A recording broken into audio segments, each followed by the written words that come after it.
Well, good morning. This is Ian R. Crane, and it's the morning of Monday, the 29th of July, 2019. And here we are, little over 1 month into summer.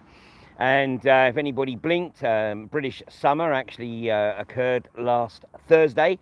It's downhill from there. So this morning it's about 14 degrees up here on the edge of the East Lancashire moors. No possibility of you seeing Pendle Hill behind me because it's in thick mist. And for those of you who have just embarked on the family holidays and taken a break in the UK, well, I hope that you got plenty of ideas as to what to do in this typically British weather, because the forecast for the next 2 weeks, unfortunately, is pretty much like this. Temperatures maxing at about 21 degrees, but loads of rain, which is good news, obviously, for the farmers, seeing as I read last week that the water companies are going to start using drones to spot farmers who are illegally abstracting water from rivers around the country to try to salvage their crops. Well, it might take a little bit more than water to salvage, not so much in the UK, but elsewhere in the world. And of course, this water continues to be an issue because last week I told everybody and drew everyone's attention to the fact that the British government, on the last day of Parliament, had initiated a 3-month consultation on water usage in the UK and looking to establish a target of personal usage of 141 litres per day, which I think equates to about 37 gallons or so per day. Well, on Saturday, this little article appeared on page 41 of the Mail. How UK's biggest water firm loses 151 gallons every single day. Well, 151 million gallons is basically the equivalent of what the water companies are suggesting 4 million people would use as their daily target. But the water companies are part of the ongoing problem, and the title of this morning's broadcast is Sleepwalking, from the EU frying pan into the corporatist fire. Because whilst there's absolutely no doubt that it was only ever going to be somebody of the ilk of Boris or possibly the Brexit party that would actually deliver Brexit, the concern is at what cost. And of course, the reality is that, we really need an amalgam of what are traditionally considered to be right-wing political policies and left-wing political policies. And basically, what we should be looking at is whether or not that policy benefits the wider community, whether it benefits humanity, or whether it simply benefits the few. Jeremy Corbyn said that, he was going to implement policies that would benefit the many, but that ain't ever going to happen because Jeremy has totally shot his bolt. And I feel for all those people who thought that Jeremy was their saviour. And, the only reason I wanted to see Jeremy in number 10 was so that all the people who thought that he was the guy riding the white charger and was going to be their saviour would see that he is nothing more than a political prostitute. The same as every other one that's in Parliament. But it didn't even need him to get to number 10 to demonstrate that. He literally succumbed to the pressure of the Blairites and fell over backwards to placate them in their anti-Semitic BS, which, by the way, if anyone thinks it's unique to the British Labour Party, take a look at what's going on elsewhere in the world. This is a global strategy of weaponized vocabulary to shut down debate. And the Zionists are using the anti-Semitic slur to try to shut down that debate. And, when you actually pull the rug back, there's very little substance there. It is classic use of ancient victimhood. Well, it's time to realise what's occurring here and recognise that first and foremost, there is a responsibility to the people of the UK, not to a Zionist agenda, and certainly not to a Zionist agenda that's being dictated by a foreign power or by those who literally carry two passports and make no secret of the fact where their first loyalty lies. And that's before we even get on to common purpose. So Jeremy Corbyn has shot his bolt. He has effectively condemned the Labour Party to the opposition benches, and maybe even the Labour Party will be replaced by something else, because the Labour Party clearly is not fit for purpose. It has been taken over by the Blairites, who are effectively Tory lights, and their job is to undermine the traditional values of the left and to make sure that basically Britain remains a divided society. So how do we bring this about? How do we bring change about? Well, basically you have to get involved, and maybe, just maybe, some people will use the summer months, because there ain't going to be too much to do outside, so use the summer months to do some research and establish for yourself what is literally unfolding here, and what maybe you and we collectively need to do to bring about the changes that we all know we need to see.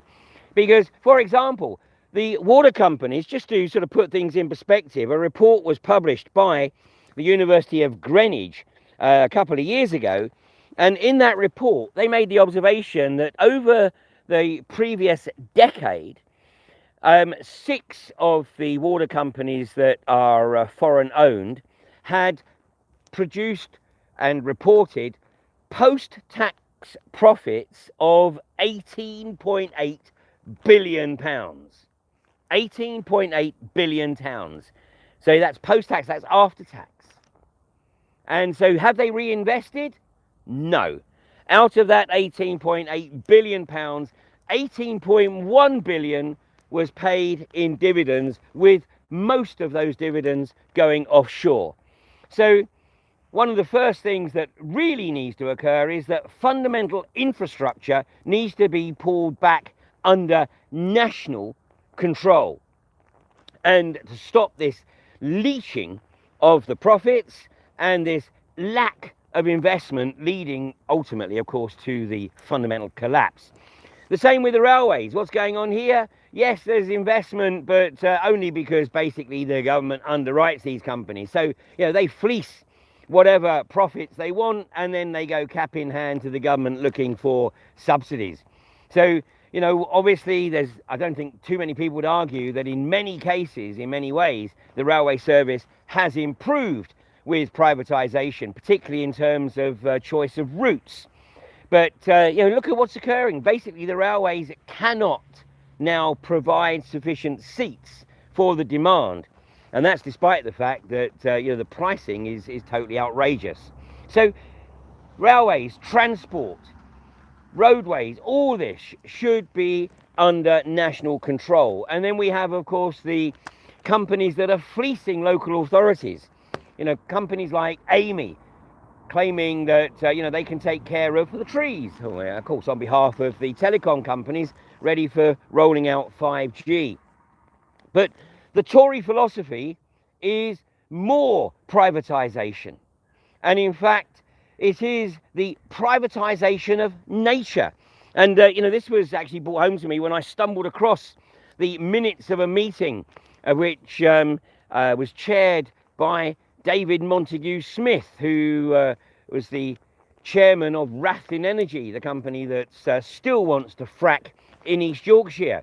And of course, when he was chair of the West Northamptonshire branch of the Campaign for the Protection of Rural England, he managed to corral the CPRE, the Campaign for the Protection of Rural England, into a pro-fracking stance. And thanks to his lobbying of Northamptonshire MPs, he was able to get David Cameron to remove the subsidies on wind farms. And of course, Andrea Leadsom, who is now the Secretary of State for Business, Energy and Industrial Strategy, is a Northamptonshire MP. And so she will very much have the ear or vice versa, of David Montague-Smith. So Andrea Leadsom replacing the quiet man, Greg Clark, who had an opportunity to do the right thing, but basically chose to sit on his hands and do nothing. So now Andrea Leadsom, the pro-fracker, is in charge of the hen house, as it were. And so consequently, the communities really do have it now a hard ride. They are behind the 8 ball. Because with Greg Clark, there was I think, the prospect that he would ultimately do the right thing. But Andrea Leadsom, no, she is very much in the pockets of the corporatocracy and is certainly going to push for fracking. And it is only the communities that are being targeted. And unfortunately, many of those communities have now been undermined by the climate campaign. You know, when fracking was single issue, then it was an inclusive campaign. And it didn't matter what anybody thought about any other issue. Everybody focused on what they agreed upon, which was to stop fracking. But since the climate zealots have infiltrated into the anti-fracking campaign, of course, they were always there, just waiting for their time. But even those people who perhaps bought in to the scam of anthropogenic climate change, they kept it to themselves on the basis that the priority was stopping fracking. But now the gloves are off, and basically, you know, fracking, the only reason we need to stop fracking is because of its impact on climate. Wrong. The impact of fracking is contamination of your water, your soil, your air, and the proven negative health impacts that occur to those who have the misfortune to live in proximity of a fracked well. But that all now gets pushed to one side as the emphasis is on climate. And post-Brexit, then of course the push will be, but we need the gas. We need to start generating our own green fuels. Yes, Cameron used that in 2013. And you can expect to hear that one trotted out with increasing regularity over the coming months.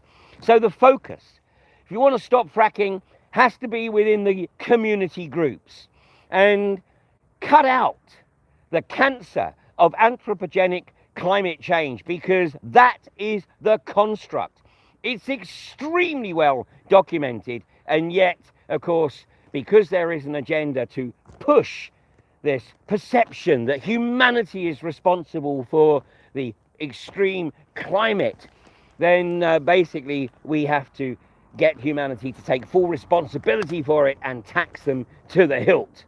Whereas in reality, of course, the corporatocracy makes no secret of the fact that it wants to now capitalize on nature. And of course, this was very much brought home by Peter Brabeck, who I quoted last week, you know, the former chairman and chief executive officer of Nestle, who back in 2005 made the observation that access to fresh water should not be regarded as a human right, and it should be a commodity.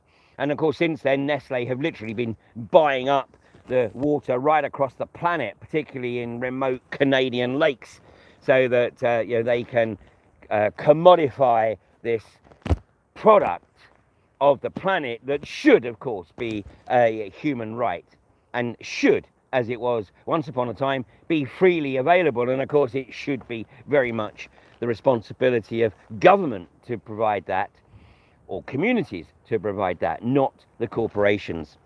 And then the next stage is the push for GM food. And you know, it's always the case here that, you know, when something gets totally nailed, then the corporatists just back off, bide their time, wait for, you know, memories to fail, and then they'll push it again. And so Boris has alluded that, you know, it's time to push once again for GM foods. Now, 20-something years ago, what is it now, 21 years ago, a wonderful food scientist who had the courage of his convictions appeared on a World in Action program to state categorically that GM food should never find its way into the human food chain. And this gentleman was Arpad Putszai, and he had been employed by the Rowett Institute in Aberdeen for 36 years. And he was regarded as one of the world's leading food scientists.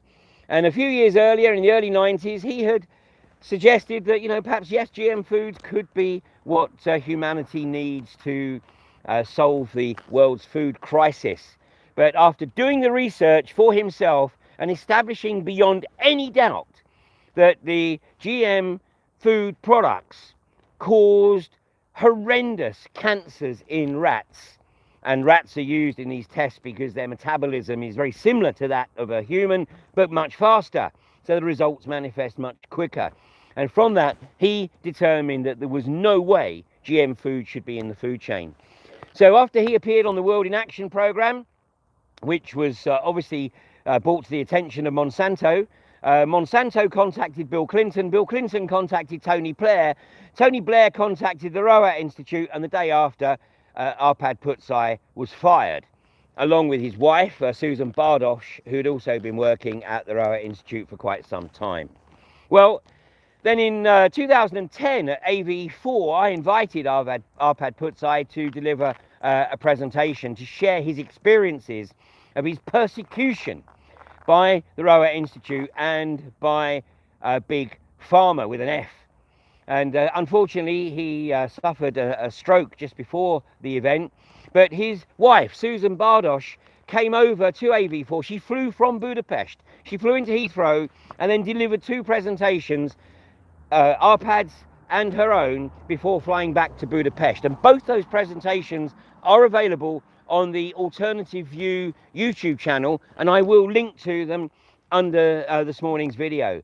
But do watch what she has to say about the way in which she was persecuted. She and her husband were persecuted by the Rowett Institute and by the agribusiness because they had the audacity to uphold their scientific and professional integrity and challenge what they saw to be a corporatocracy that was out of control, pushing a product that would be detrimental to the well-being of humanity and could potentially, ultimately, destroy the natural food chain. And of course, in Canada, over the past couple of decades, we've seen the push that Monsanto has made.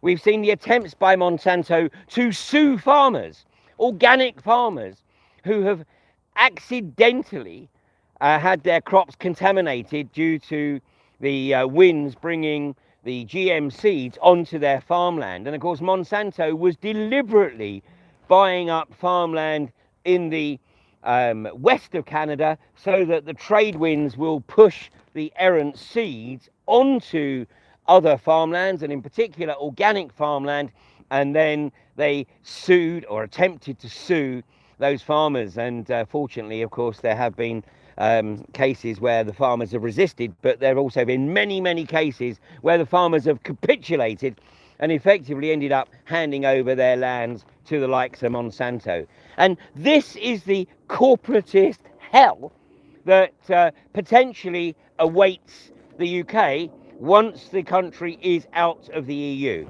And, yes, people are saying, oh, but wouldn't it then be better to stay in the EU? Come on, this is not black and it's not white.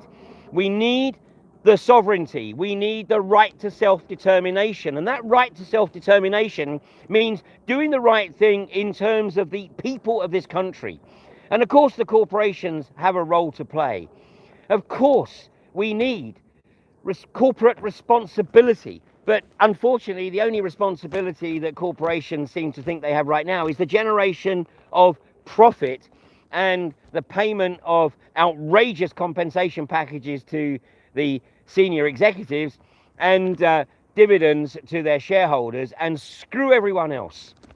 So this insanity needs to be brought to a halt. But the only way in which the insanity can be brought to a halt is for people to be doing their own research, because not only do we have the issues that come about as a result of a rampant corporatocracy in Westminster, but we do also have the issues of the extreme weather being brought about by the imminence of the grand solar minimum. And it's really, really interesting to see the effort now that the establishment is making to claim that the grand solar minimum is nothing more than a conspiracy theory. So there we go again, weaponized vocabulary to shut down debate. So I'm going to be back on Wednesday morning. It'll be the last day of July. This will be, I hope, probably my last broadcast for a month, because I'm going to take a bit of a break. But of course, I'm still going to be on the case, because I should still be doing some research, and if anything untoward does occur, then I will do an impromptu live stream. But meanwhile, of course, the most pressing issue in the immediate term is the arrest of Lynn Thayer, who is currently awaiting extradition to France, although one might argue that she's already in France because, or she's already in French custody, because she's in Ashfield prison in, Bronzefield prison in Ashford in Middlesex, which is run by Sodexo, which is a French service company. So she's already in French custody, but she shouldn't be in custody at all. And at the weekend, efforts were made to submit a writ of habeas corpus to the courts. But the courts are once again demonstrating how corrupt they are by refusing to hear that writ of habeas corpus. Now, anyone can submit a writ of habeas corpus, and the legal profession's own guidelines state that anyone who submits an application for habeas corpus, it should be heard immediately. But that was resisted. But that application will once again be submitted this morning, and the courts will either do the right thing and hear that application, or of course they will demonstrate that basically they are indeed corrupt and will not apply their own rules and will do whatever it takes to uphold the decisions of corrupt judges to extradite or apply extraordinary rendition to somebody who has done nothing wrong, where no evidence has been presented. And in fact, everyone knows that the only thing they did was try to help humanity by developing a cure for cancer. So that is ongoing. And meanwhile, obviously, David Noakes is still scheduled to appear once again before Justice Nicholas Lorraine-Smith at Southwark Crown Court on Friday. And that's scheduled to start at 10 o'clock. Obviously, I will update on Wednesday, but hopefully as many people as can make it to Southwark Crown Court on Friday will be there. I will be there. And, we have to push to make sure that this injustice is not allowed to continue. And obviously, Priti Patel is the new Home Secretary. And I know that letters are already being written to Priti Patel. But, once again, she's an arch corporatist. And, are these Tories going to do anything to upset the corporatocracy?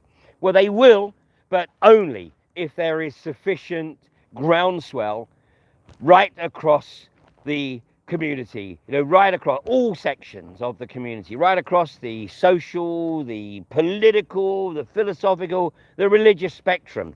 Because there are people there who know what is right, and they know what's occurring right now is not. And anyone who is prostituting themselves in return for a salary check or for corporate dividends really needs to stand in front of a mirror and ask themselves a few hard questions.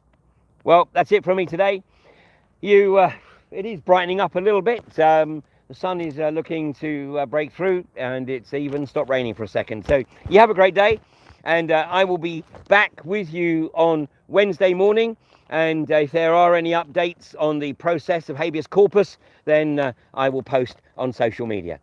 Take care. See you on Wednesday morning.